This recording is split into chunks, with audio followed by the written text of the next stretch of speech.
Louvamos a Deus por estarmos estudando a nossa lição da Escola Dominical. Desta feita estaremos estudando a lição 13, tem por título Voltados os Olhos para a Bendita Esperança. Então vamos falar sobre a volta de Jesus, essa doutrina que os pentecostais creem, estão esperando o Senhor Jesus com confiança, sabendo que, embora não sabemos o dia nem a hora, tudo nos mostra que Cristo já volta. Então, concluindo a lição do trimestre, que tem por título Verdadeiro Pentecostalismo, a atualidade da doutrina bíblica sobre a atuação do Espírito Santo, estaremos então terminando esse trimestre abençoado que foi comentado pelo pastor Ezequiel Soares. O texto áureo de nossa lição diz: aguardando a bem-aventurança esperança, o aparecimento da glória do grande Deus e nosso Senhor Jesus Cristo. Tito, capítulo 2, versículo 13. Verdade prática diz: a nossa esperança é algo vívido e real, não se baseia em utopia nem em imaginação humana, mas em fatos revelados na palavra de Deus e confirmado pela história. Então, desde o título da lição, a gente já percebe algo importante. Quando fala em voltados os olhos para a bendita esperança, é algo real, é algo que nós devemos restaurar, no sentido de que o movimento pentecostal ele nasce com essa esperança viva, glórias a Deus. Quando diz voltar dos olhos, quer dizer, é como se estivesse nos dando o imperativo de dizer, olhe para lá, Ou seja, estamos muitas das vezes com os nossos olhos voltados em outras preocupações, mas quando passamos por toda essa luta que vivemos nos nossos dias, que também sinaliza a iminência da volta de Cristo, nós devemos lembrar nossos pioneiros que se voltaram para a palavra, que buscaram debruçar sobre a palavra de Deus e com isso redescobriram ali as promessas de Deus sobre o batismo do Espírito Santo e buscaram, pediram, alcançaram.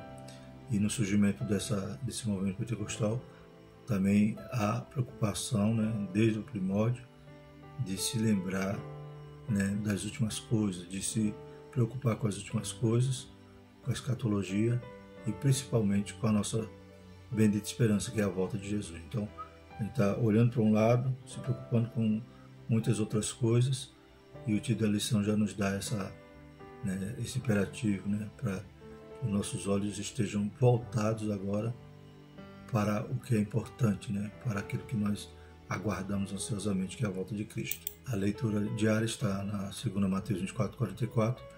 Jesus nos manda estar atentos.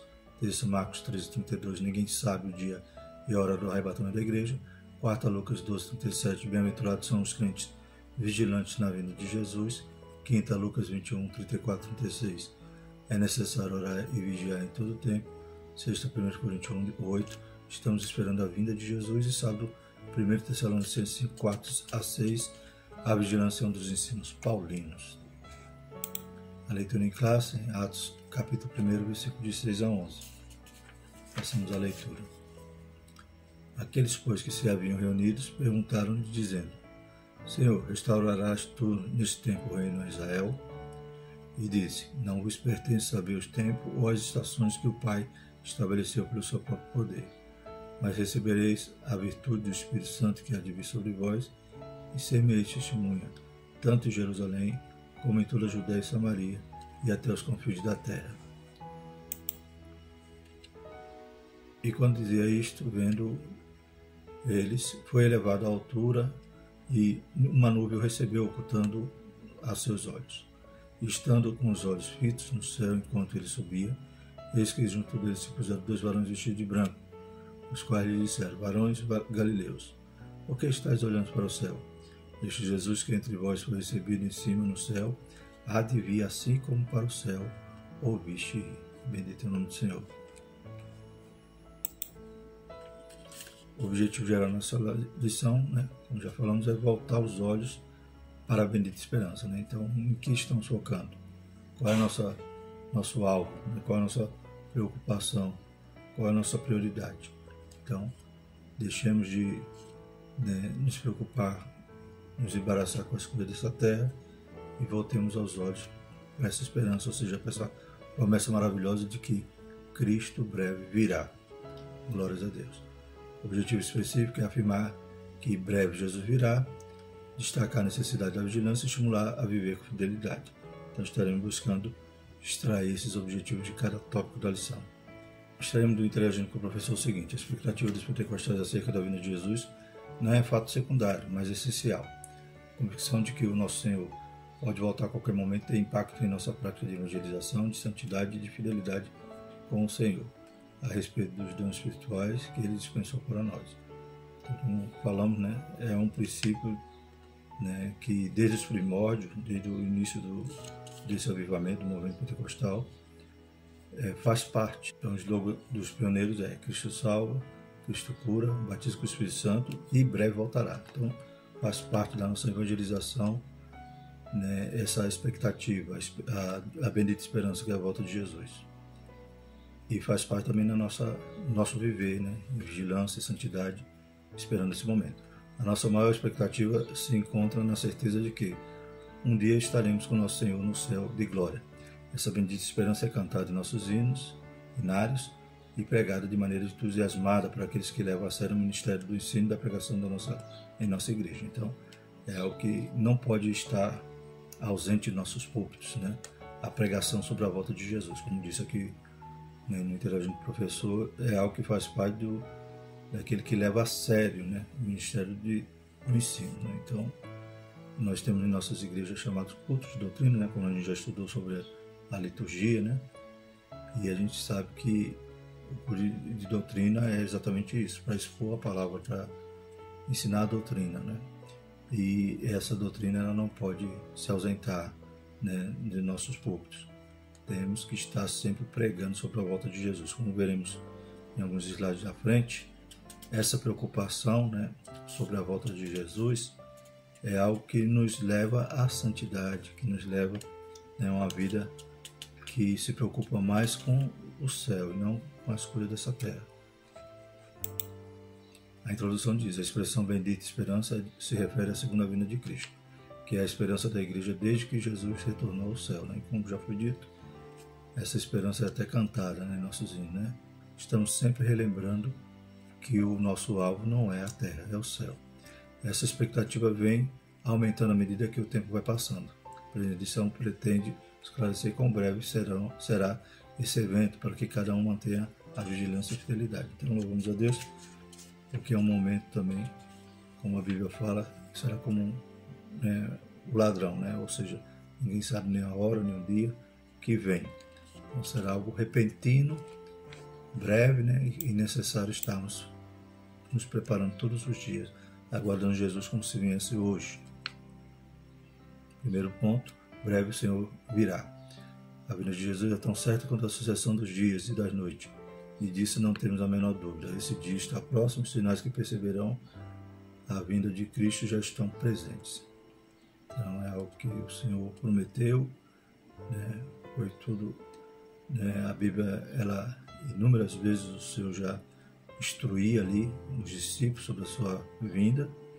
Havia as promessas também no Antigo Testamento, e até no momento, como nós já lemos agora em Atos, quando Jesus está sendo assunto ao céu, os anjos também reforçam essa esperança, ou essa promessa de que o mesmo Jesus que estava indo, esse Jesus que dentre vós foi recebido em cima no céu, há de vir, assim como para o céu o viste ir.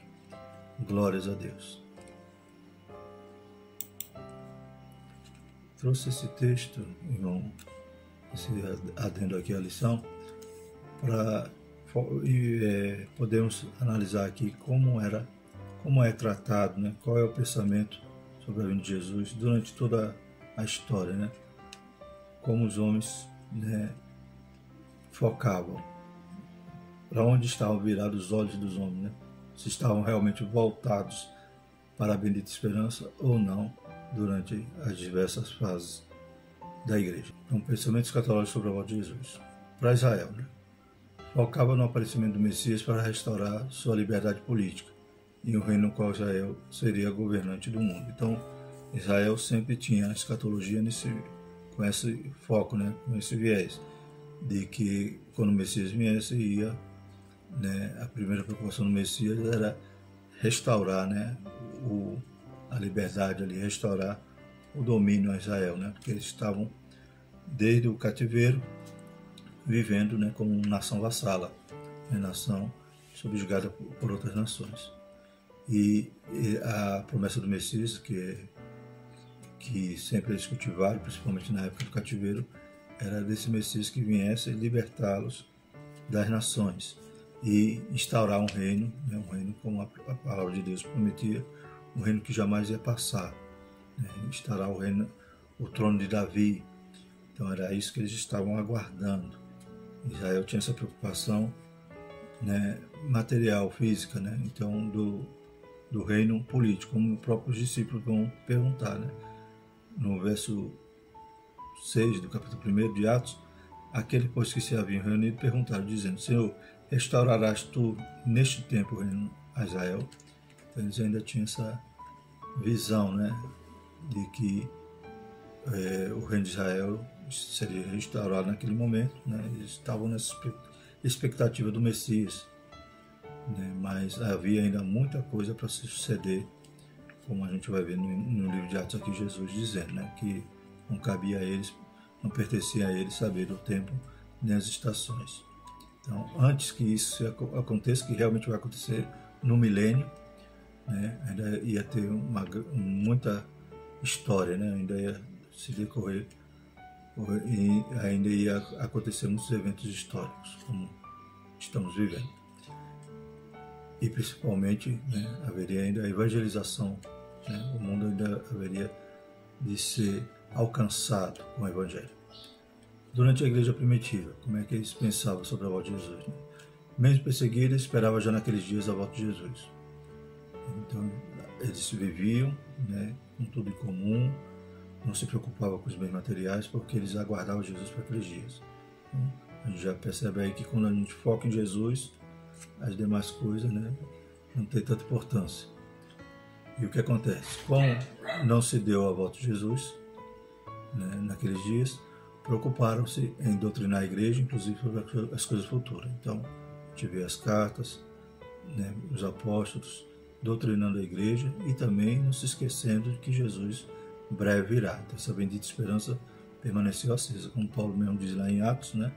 Desde agora está guardada para mim a coroa, né, da justiça, a coroa da vida. Ou seja, ele estava ali dizendo, se despedindo, né? Combate o bom combate, mas ele aguardava agora a coroa da vida que está aguardada para ele e para todos aqueles que amam a vinda de Jesus. Paz da igreja, né? Então, depois que os apóstolos já morreram, né? Surgem ali os discípulos de João, né? Como Policarpo, todos aqueles que sucederam os apóstolos ali em cada igreja. E eles, então, qual a preocupação deles em relação à volta de Jesus? Eles desenvolveram uma doutrina sistematizada, então eles se voltaram mais em combater as heresias, em se preocupar com a doutrina, em formulá-la, preocuparam-se em fechar o cânon, né, do Novo Testamento, combater as heresias e formação dos credos. Então era essa a preocupação dos pais da igreja. Durante a igreja romana, né, então a partir do século IV até o século XIV, né, a igreja romana ela cresceu, né, se desenvolveu, se estruturou. Preocupava-se mais com a vida terrena do que com a vida celestial e com o poder político. Foi abandonada a escatologia, não se preocupava com a volta de Jesus. Então a gente percebe aí, quando se esquece, quando tira o foco da volta de Jesus, da bendita esperança, as pessoas ficam preocupadas com as coisas dessa vida.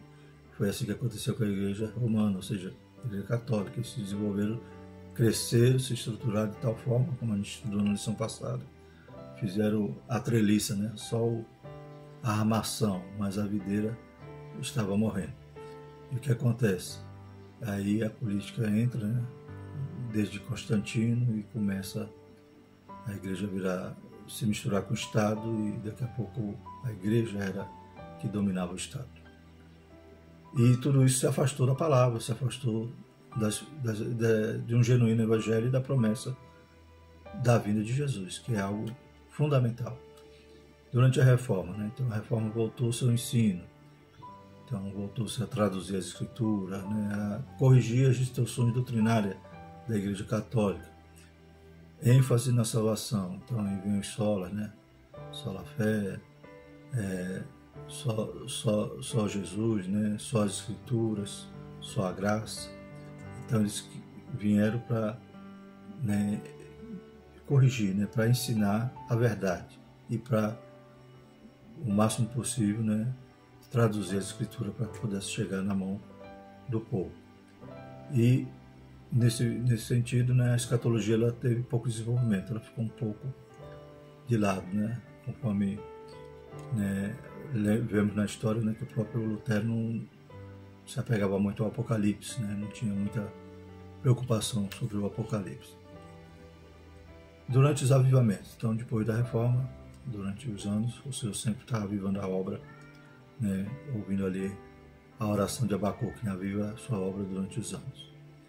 Então, durante os avivamentos, sempre preocupado em viver o genuíno evangelho, então tinha essa preocupação de voltar para a palavra e havia preocupação com a santidade à volta de Jesus. Então, todo avivamento ele vai, né, se apoiar, né, nessa diretriz de se voltarem à palavra, de estudarem a palavra, né, e de buscar santidade e tem a preocupação com a volta de Jesus. Então, ou seja, o foco sai da terra, né, das coisas materiais e se volta ao céu, mais uma vez. Isso aconteceu durante os avivamentos, durante a história, inclusive relacionado ao nosso avivamento que vivemos, né, fazemos parte, que é o avivamento pentecostal. E atualmente, infelizmente, como é que estamos? Cresce a apostasia, né, que é um dos sinais da volta de Jesus, é a apostasia, ou seja, as pessoas estão abandonando a fé, né, nações que eram símbolos ali, né, ou que foram expoentes, né, nos avivamentos ou na evangelização, na missão. Hoje, infelizmente, são nações que têm abandonado a fé, igrejas têm se fechado e no lugar dela teatro, mesquitas. Então a gente percebe que o mundo, né, tem apostatado muito da fé. Na Europa, nos Estados Unidos, infelizmente no Brasil também tem chegado essa onda para cá. Surgem teologias que afastam o homem do genuíno evangelho, então, como a teologia da prosperidade, teologia liberal. Então as pessoas se voltam a essas teologias que estão, né, na contramão do genuíno evangelho. E isso faz com que as pessoas se preocupem mais com as coisas da terra, com os bens materiais, com a vida material, os prazeres, e o céu fica em segundo plano.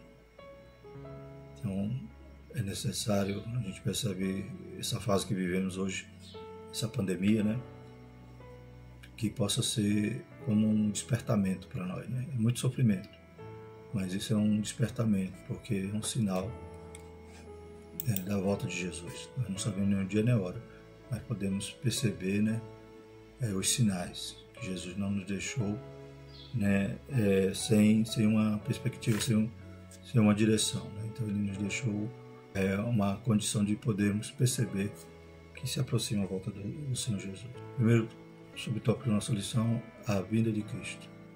A segunda vinda de Cristo é uma verdade ensinada na Bíblia inteira, com abundância de detalhes nos evangelhos, nas epístolas. Todos os âmbitos do cristianismo concordam que Jesus um dia voltará, mas essa unanimidade não ocorre no tocante à maneira como isso vai acontecer. Então, todos os âmbitos sabem que Jesus voltará. Não tem como fugir. Está bem claro, né, a promessa, desde os profetas até o próprio ensino que Jesus, né, ele enfatizava a sua volta, e em Atos e toda a doutrina das epístolas vai demonstrar isso. Então não tem como não concordar. Então todos os âmbitos do cristianismo concordam com isso, só que cada um interpreta de uma forma, como será essa vinda. Há diversas interpretações sobre o tema que fogem ao escopo da primeira lição. Inclui-se na expressão segunda vinda o arrebatamento da igreja, 1 Tessalonicenses 4,15, e a vinda de Jesus em glória, 2 Tessalonicenses 2,8. Então, não cabe, né, o tempo da lição para discutirmos todas as formas que os ramos do cristianismo interpretam sobre a vinda de Jesus. A gente vai batizar aqui no que nós cremos, né, e como nesse último parágrafo vai dizer que sobre a segunda vinda tem um fato importante, que é o arrebatamento da igreja. 1 Tessalonicenses 4,15 diz: Dizemos-vos, pois isto, pela palavra do Senhor, que nós que ficarmos vivos para a vinda do Senhor, não precederemos os que dormem, né? Então, aí fala algo, esse fato fundamental, né, que ocorrerá na vinda de Jesus. E em 2 Tessalonicenses 2,8, então será revelado o iníquo, a quem o Senhor deixará pelo assopro de sua boca e declarará pelo esplendor da sua vinda. Então, outro fato também que estará, né, incluso na vinda de Jesus. O arrebatamento, né, e ali o Armagedon, né, ou seja, quando o Senhor virá instaurar o milênio e derrotar ali, né, o anticristo, o falso profeta e Satanás. Quando o Senhor Jesus ascendeu ao céu, os varões de branco disseram que ele virá da mesma maneira que subiu. Esse cenário é de sua vinda em glória e não do arrebatamento da igreja. Então a gente vai ver que a vinda de Jesus, ela ocorre em duas fases. Uma para os crentes, né, e outra para o mundo, né? Então haverá um momento que ele virá secretamente, né, virá e nos encontrará. Esse momento é o arrebatamento da igreja. E após a tribulação ele virá, então todo olho verá. Aí vai ser em glória, vai ser quando ele derrotará, né, pelo assopro de sua boca, ele vai derrotar o iníquo, né, como diz lá no versículo de Tessalonicenses. Segundo subtópico, uma promessa de Jesus. Ele prometeu voltar para nos buscar e nos levar para o céu, né? Então lá em João 14, diz: Não se turbe o vosso coração, credes em Deus, credes também em mim. Na casa de meu pai há muitas moradas, se não fosse assim eu vou teria dito. Pois vou preparar-vos lugar. Se eu for vos preparar lugar, virei outra vez, e vos levarei para mim mesmo, para que onde eu estiver esteja justamente. Então o próprio Jesus, né, ele ensina a igreja, ele firma essa promessa para nós. Mas parece que antes do Pentecostes os discípulos ainda não tinham uma compreensão exata dessa vinda, pelo que se pode observar na pergunta dos discípulos: Senhor, restaurarás tu neste tempo o reino a Israel? Então, como nós já vimos, era o pensamento escatológico, né, do judeu, né? Então os discípulos também ainda não estavam compreendendo direito como seria, né, esse momento que Jesus vai voltar e sim vai instaurar um reino a Israel. Mas antes de tudo isso, né, o objetivo de Jesus ter vindo a esse mundo foi para libertar-nos do jugo do pecado e não do jugo político que eles imaginavam. Talvez estivesse ainda pensando no reino físico, político, que era o pensamento dominante de Israel. Mas Jesus os corrige por duas razões principais. O dia e a hora dessa bendita esperança é a exclusividade do Pai e está fora do radar humano. E a outra razão é a restauração do reino de Deus não é só para Israel, mas para todos os povos. Jerusalém, como em toda a Judéia e Samaria, até os confins da terra. Então Jesus vai responder dessa forma, né, que não cabia a ele saber nem o tempo nem as estações, né, ou seja, né, a gente vai estudar mais à frente, né, que é o Cronos e o Kairos, né, do grego. Então não cabia a eles saber o dia. E outra, que o reino que Jesus vai instaurar não é só para Israel, é o reino no milênio que vai compreender todo o mundo, né? Então Jesus vai estar reinando sobre toda a terra. Por isso que eles tinham que sair para ser testemunha de Jesus, tanto em Jerusalém, como na Judéia, Samaria e até os confins da terra. Terceiro subtópico: o dia se aproxima. Sabemos que a vinda de Jesus está próxima, pelos sinais claros que o Senhor Jesus nos deixou. Pregamos por toda a parte que Jesus breve vem. Essa mensagem está em nossos hinos congregacionais e nos diversos cantos inspirados na Escritura. Ninguém sabe o dia nem a hora, mas o Senhor Jesus deixou sinais claros e evidentes que mostram que esse dia está próximo. Então nós não sabemos nem o dia nem a hora, mas sabemos que se aproxima, porque o Senhor nos deixou, né, os sinais, né? E esses sinais, tudo se cumpre, né? Toda a profecia de Deus tem se cumprido nesses dias. Só falta se cumprir a nossa bendita esperança, que é a volta de Jesus. Os principais são, né, os principais sinais: difusão do Espírito Santo. Então o comentarista coloca como derramamento do Espírito Santo, né, algo como e é, né? Está lá em Joel, né, nos últimos dias, só que os últimos dias já podemos contar desde o Pentecoste, né? Então já estamos vivendo os últimos dias. E que a partir do avivamento da Rua Azusa tem espalhado pelo mundo inteiro. Então, cada avivamento, né, nos voltamos mais à palavra. Infelizmente hoje, como já vimos, né, em relação ao pensamento escatológico atual, né, estamos recebendo, né, esse fermento, né, que vai fazer com que pensemos no Evangelho só, né, buscando as coisas dessa vida. Ou seja, a Bíblia diz: aqueles que esperam Jesus apenas nesta vida são os mais miseráveis dos homens. Infelizmente é assim que muitos estão perdendo foco, né, e se preocupando mais com as coisas, com os tesouros da terra, se esquecendo do tesouro do céu. Os pentecostais são o maior movimento protestante do mundo, então precisamos resgatar, né, esse foco, né? Por isso que o título da lição é voltados os olhos para a bendita esperança. Então tire os olhos de outras, né, expectativas aqui dessa terra, porque dessa terra a gente nada tem de bom para nos oferecer, e foquemos né, naquilo que devemos buscar em primeiro lugar, como diz, né, buscar primeiro o reino de Deus e a sua justiça, e as demais coisas que o Senhor tem acrescentado. Outro sinal evidente é a fundação do Estado de Israel, né, que desde 1948 ostenta sua bandeira tremulando na sede das Nações Unidas como Estado soberano, né. Então é uma promessa também, era uma das profecias, está lá, profecia lá em Ezequiel, né, aquela profecia do Vale dos Ossos Secos, e essa restauração do Estado, né, já foi cumprida.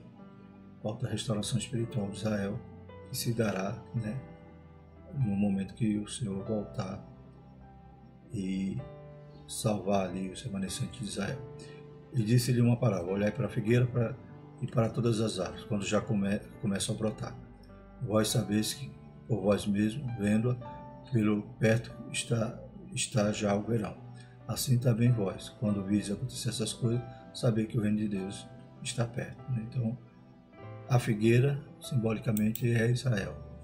E tudo que está acontecendo por lá, a gente já, né, já liga uma coisa na outra e já consegue ver nas entrelinhas, né, a importante mensagem que Jesus está voltando. Tópico 2. A necessidade de vigilância. A vigilância se faz necessária porque ninguém sabe o dia da vinda de Jesus. Entendemos como vigilância o ato ou efeito de vigiar, o estado de quem permanece alerta, de quem procede com precaução para não correr risco. Então, qual o risco que nós corremos? De ficarmos, né? Não vos embaraceis com os negócios dessa vida. Então, tomamos cuidado para não, né, perdermos essa oportunidade de fazer parte da primeira ressurreição e fazer parte do arrebatamento da igreja. Primeiro subtópico, exortação à vigilância. O Senhor Jesus nos exorta com muita ênfase sobre a necessidade da vigilância.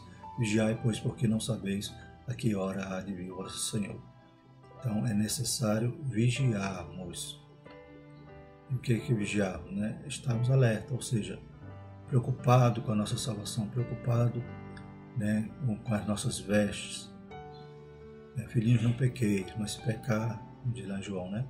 Temos um advogado que é Jesus. Então, hoje nós podemos correr a esse advogado, podemos lavar nossas vestes no sangue do Cordeiro, podemos também purificar, né, todo o pecado através do sangue de Jesus. Então, temos, né, recursos para mantermos, né, com as vestes limpas e vigilantes, aguardando a bendita esperança. A razão disso é porque ninguém sabe quando vai acontecer a sua vinda. Lucas 21:36 vai dizer: vigiai, pois, em todo o tempo, orando para que sejais havido por digno de evitar todas essas coisas, que hão de acontecer de estar em pé diante do Filho do Homem, né? Então, a gente vê aí também algo que nos dá uma alegria, né?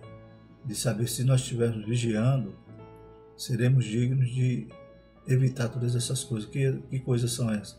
A tribulação que vai vir no mundo. Então, né, a nossa forma de crer, né, da soberania de Deus, a nossa linha teológica é de que nós seremos arrebatados antes da tribulação. Esse versículo ele, reforça essa ideia. Se ficarmos vigilantes, seremos, né, achados dignos para evitarmos todas essas coisas que hão de acontecer. Olhai, vigiai e orai, porque não sabeis quando chegará o tempo. Marcos 13, 33, né? Essa era também a preocupação dos ensinos dos apóstolos, né? Então, 1 Tessalonicenses 5, 2 a 6, né? No 5, 2 a gente vê, porque vós mesmo sabeis muito bem que o dia do Senhor virá como um ladrão de noite. Então, os apóstolos também enfatizavam, vigiai, né? Pedro também, o Senhor não retarda a sua promessa, ainda que alguns se tenham por tardia, mas é longando para convosco, não querendo que alguns se percam, senão que todos venham a arrepender-se. Mas o dia do Senhor virá como um ladrão de noite, no qual os céus passarão com um grande estrondo, os elementos ardentes desfarão, e a terra e as obras que nela se queimarão. Então, o dia do Senhor, né, que há de ser, que simboliza, né, é o título, né, do momento ali da tribulação, quando Deus vai derramar, né, as taças, né, vão se abrir os selos, vão tocar as trombetas, vai derramar as taças, que é o juízo de Deus sobre essa terra. Então nós temos que vigiar, né? Porque não sabemos, como diz ali, mas o dia do Senhor virá como ladrão de noite. E alguns que acham, não, Jesus não vai voltar mais. Pedro também dá a resposta. Alguns acham que a promessa é tardia, mas é a longanimidade de Deus querendo salvar mais, né? Querendo que muitos se arrependam. O desejo de Deus era que todos se arrependessem. A gente sabe que nem todos vão querer, mas a gente tem que continuar pregando, tem que estar em nossos lábios, em nosso púlpito, essa pregação, né? Me lembro na igreja aqui, onde congregava, na cidade de Poço Redondo, no púlpito havia lá a inscrição, né? Breve virá, né? Glória a Deus. Então, já o púlpito já anunciava, já pregava uma verdade, né, da qual nós cremos, né? Faz parte do nosso credo, que Jesus breve virá. Os alarmes falsos. Muitos líderes e grupos religiosos arriscaram-se em marcar a data da segunda vinda de Cristo. Alguns deles cravaram várias datas, outros, depois de constatar que elas não batiam, reinterpretaram as supostas profecias e as protelaram para outras datas. Todos esses líderes e grupos falharam. Né? No livro de apoio a gente vai ver lá, né, dezenas de datas que os homens marcaram, né, sobre a vinda de Jesus. E todos falharam, porque a Bíblia já deixava claro que nem o dia nem a hora ninguém sabe, então não tinha como calcular. Então muitos fizeram isso, né? Tem lá fundadores do Testemunho de Jeová, dos Adventistas do Sétimo Dia, né? E outros, né? Até cientistas marcaram a data da volta de Jesus, mas falharam, porque a Bíblia já deixava claro. Então, quando algum profeta, alguém se levantar e dizer que Jesus volta no tal dia, você já pode dizer que é anátema, que é mentira, né? Porque a Bíblia não nos deixa, né, perdido, mas nos deixa com a direção certa. É um erro tentar adivinhar os tempos e as estações, pois só Deus sabe o dia e a hora. Atos 1:7 diz, e disse, não vos pertence saber os tempos ou as estações que o Pai estabeleceu pelo seu próprio poder. A palavra de Deus rejeita todas as falsas expectativas acerca da vinda de Cristo, né? Então, marcou data, já sabe que é falso. Essa maravilhosa doutrina tem como objetivo trazer esperança aos crentes, não a incredulidade, a falsa expectativa e os alarmes falsos. Então é importante, eu acho, né, incrível, né, essa condição que nós temos de que a volta de Jesus é algo inesperado. Porque se nós soubéssemos o dia e a data certa da volta de Jesus, né, seríamos crentes, né, falhos, né, crentes relapsos, porque deixaremos de ser fiéis e voltaremos a Jesus só na véspera. Mas é importante que seja algo inesperado, para que realmente aqueles que têm, né, sinceridade possam se encontrar de pé naquele grande dia. Terceiro tópico, vivendo com fidelidade. Viver com fidelidade é adotar um estilo de vida cristão na esperança da vinda de Jesus. Assim como Deus é santo e exige a santidade do seu povo, da mesma maneira, um Deus fiel exige fidelidade do seu povo. Então vamos falar sobre a fidelidade, né? Definição: fidelidade é a qualidade de ser cheio de fé, característica do que é fiel, lealdade, né? Então, fidelidade não é fé, mas é a qualidade de quem é cheio de fé, ou seja, você tem fé, você crê, confia e você é fiel a Deus. E fiel é você não descumprir, né, aquilo que você acordou. Né? Os termos fidelidade, verdade e lealdade pertencem ao mesmo campo semântico na Bíblia, né? Então, tem um significado comum. Seja o Senhor entre nós testemunha da verdade e fidelidade. Jeremias 42:5. Mostrando toda a boa lealdade. Tito 2:10. Fidelidade é uma demonstração de fé, lealdade, respeito e constância nos compromissos assumidos. Então, fidelidade é isso. A demonstração de fé de que forma? Sendo leal, tendo temor, respeito e sendo constante naquilo que você assumiu, no compromisso. Jeremias 42:5 diz: Então eles disseram a Jeremias: Seja o Senhor entre nós testemunha da verdade e fidelidade, se não fizermos conforme toda a palavra com que te enviar a nós o Senhor teu Deus. E o povo estava ali dizendo: seja o Senhor testemunha, mas eles não foram fiéis. Nesse episódio aqui, eles chegam a Jeremias, o remanescente ali que ficou depois do ataque ali da Babilônia, da destruição que a Babilônia fez a Jerusalém, e aqueles poucos que ficaram foram a Jeremias perguntando qual era a vontade de Deus. Se era para ficarem ali, ou para irem para outro país. E Jeremias então vai buscar o Senhor, eles dizendo que iam ser fiéis, iam fazer tudo que o Senhor mandava. Quando Jeremias traz a palavra dizendo que era para eles ficarem ali, que Deus ia abençoar eles. E eles então não ouvem a palavra e vão para o Egito. Então, esses não foram fiéis. Ainda prometeram, ainda disseram que seja o Senhor testemunha da verdade e fidelidade. Infelizmente, eles não foram fiéis. É um exemplo negativo, para que nós não façamos da mesma maneira como aqueles israelitas. A fidelidade de Deus. A verdade é um dos atributos morais de Deus, no qual reflete outras perfeições divinas, dentre as quais a fidelidade. Deus é fiel. Então, fidelidade é um atributo de Deus, sendo este um atributo comunicável, um atributo que Ele transmite para nós. Nós podemos ser fiéis, porque Deus é fiel. Se formos infiéis, Ele permanece fiel, mas não pode negar-se a si mesmo. Então, Ele é fiel, sempre. E nós podemos também viver em fidelidade, como todos os atributos comunicáveis que Deus pode nos transmitir, santidade, amor, Então, nós temos condições de ser semelhança de Deus nesses aspectos, porque são atributos que Ele comunica aos homens. Novas são a cada manhã, grande é a tua fidelidade. Então, Ele é fiel. Mesmo quando nós não somos, Ele permanece fiel. A fidelidade de Deus é grande e expressa uma absoluta confiança, cuja ideia é de firmeza. Ele é rocha, Ele é a nossa fortaleza. Assim como Ele cumpriu a promessa da vinda do Salvador do mundo, de igual modo, a segunda vinda de Cristo podemos considerar como um fato incontestável. Por isso, ser fiel, Ele é fiel para cumprir tudo aquilo que Ele prometeu. Então, não temos como duvidar. Agora, nós também temos que ser fiéis para sermos achados dignos de evitar todas as coisas que hão de vir sobre o mundo. Se hoje está ruim, imagine a tribulação. Os atributos morais de Deus são aqueles cujas ressonâncias e reflexos são vistas nas criaturas humanas. Então, Ele reflete em nós esse atributo da fidelidade.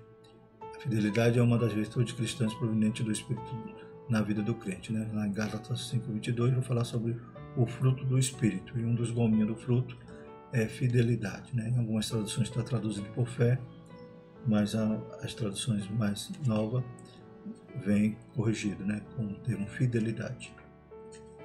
Essa verdade é ensinada em toda a Bíblia, de maneira direta, nos relatos históricos e proféticos, nas parábolas e ilustrações como importante virtude da vida cristã. Então é algo ensinado, que a Bíblia ela deixa bem claro que é uma característica que nós devemos ter. Lá em Mateus 25:21, o Senhor Jesus vai, em suas parábolas, vai firmar, a necessidade de sermos fiéis. Está dizendo o seguinte: e o seu Senhor lhe disse: bem está, servo bom e fiel, sobre o pouco foste fiel, sobre o muito te colocarei. Entra no gozo do teu Senhor. por último, temos aí tempos e estações. Jesus responde à pergunta dos discípulos, ampliando o horizonte desse reino. Não vos pertence saber os tempos e estações. No versículo 7. Essa resposta foi dupla. Tempos, no grego, nessa passagem, é cronos. Significa um longo período. Haveria um espaço de tempo para a pregação do Evangelho entre a descida do Espírito Santo e a vinda de Cristo. Então, cronos, né? Tempos e estações. Tempos quer dizer cronos, ou melhor, vem do termo cronos no grego. E a gente lembra de cronologia, né? Então é o tempo cronológico, é o tempo contado. Então é o tempo, o dia, o mês e o ano não cabia aos discípulos saber, né? Quando seria. Haveria de ter um tempo, mas não era algo que cabia aos discípulos ali conhecerem, né? Não cabe a nenhum de nós. E também fala sobre estações. Nesse verso é kairos, que significa ocasião, se refere aos eventos críticos que devem acompanhar o estabelecimento do reino, né? Então tem traduções que vai dizer que é oportunidade, ocasião, né? E é sempre pregado, né? A gente ouve muitas pregações dizendo que kairos é o tempo de Deus. Por quê? Porque é um tempo indeterminado, ou seja, ninguém sabe. É algo que nós não temos como prever, né? É um tempo quando Deus, né, nos dará essa oportunidade de sermos arrebatados, uma ocasião. É o kairos, né? Tempos e estações são prerrogativas de Deus. Então Deus sabe o dia, o mês e o ano da sua vinda, da volta de Jesus. E a estação, né? A época, o tempo coincidente com o relógio de Deus, né? Ouvimos muitos falar sobre o kairos de Deus, né? Então cabe somente a Deus, né? Ao Pai, esta revelação, né? Que isso ele não descortinou para nós, mas ele nos deixou sinais, nos deixou, né, faróis para que possamos observar que a sua vida está próxima. Viver com fidelidade é ser fiel e leal a Deus durante toda a vida. A fidelidade ao Senhor Jesus é uma das condições para herdar o reino dos céus. O Senhor Jesus falou reiteradas vezes sobre a sua vida. Ao ascender ao céu, 2 anjos reafirmaram a promessa. Este Jesus que entre vós foi recebido em cima no céu há de vir, assim como para o céu viste ir. A volta de Jesus para nos levar ao céu é a esperança da igreja, né? Então, temos essa bendita esperança afirmada várias vezes durante toda a palavra. Glórias a Deus. Então, essa é algo que nos deve prender, né? A nossa prioridade, o nosso foco é essa bendita esperança. Glórias a Deus. E tudo nos mostra que Cristo já volta. E hoje vivemos aí essa época de pandemia. Como já foi dito, é um alerta. É um alerta para o mundo, mas principalmente é um alerta para a igreja. Não sabemos o Cronos, mas o Kairos, né, já tem se apontado, né? Eis que estou à porta, né? Presto vem, né? Guarda o que tem. Louvado e exaltado seja o nome do Senhor. Então Jesus nos dá alertas, né? Nos deixou, né? As estações não sabemos quando é, mas sabemos que se aproxima, e ainda nos deixou a figueira para ficarmos atentos a ela, que nos revela também que Jesus está voltando. Amém? Então, louvado seja o nome do Senhor. Tire o foco da terra, tire o foco das coisas materiais e volte seus olhos para a bendita esperança. Toda vez que o homem se lembrou disso, ele viveu uma vida santa, ele viveu uma vida, né, que agradava a Deus, que buscava ser testemunha de Jesus, pregava o Evangelho, buscava a doutrina, a palavra, e recebia os dons, recebeu as promessas de Deus em sua vida. Na contramão a isso, toda vez que o homem fixou nos bens materiais, né, ele acaba sucumbindo, acaba perecendo, acaba se corrompendo e corrompeu, né, a igreja durante muitos anos. Que Deus nos guarde de tudo isso. Amém? Nos guarde do poder, né, temporal, Essa preocupação que muitas vezes a igreja tem no poder temporal na política, né? E acaba misturando tudo. Que nosso foco seja o céu, em nome de Jesus. Amém? Estaremos no próximo trimestre, né? Já estudando. Então, no próximo domingo estaremos estudando a lição 1, e deu dons aos homens, né? Continuando a doutrina pentecostal, vamos estudar os dons espirituais e ministeriais, né? Servindo a Deus e aos homens com poder extraordinário. Que Deus nos ajude, nos guarde, nos livre desse mal que assola essa humanidade e que nos faça, né, voltar os nossos olhos para a esperança bendita da vinda do Senhor Jesus. Amém? Se firme na promessa, em nome de Jesus. Maravilhoso Deus, te louvamos, te agradecendo, pedindo a tua graça, a tua misericórdia, teus livramentos. Visita a tua igreja. Oh Deus, aleluias. Vai cortando todo o laço de morte, Senhor Jesus. Vai visitando os hospitais, vai visitando as UTI. Tem misericórdia, Pai. Perdoa, Pai, o pecado da nossa nação. Perdoa-nos, Pai, e nos ajuda. Dá um refrigério, nos ajuda, Pai. Desperta a tua igreja, para que ela possa estar aguardando a tua vinda, Pai, a qualquer momento. Em nome de Jesus nós te pedimos tudo isso, te agradecemos. Obrigado, Pai, por esse trimestre abençoado. Possamos continuar firme no propósito de aprender a sua santa palavra, em nome de Jesus. Amém. A graça do nosso Senhor Jesus Cristo, o amor de Deus e a consolação do Espírito Santo permaneça sobre nós, hoje e para sempre. Amém.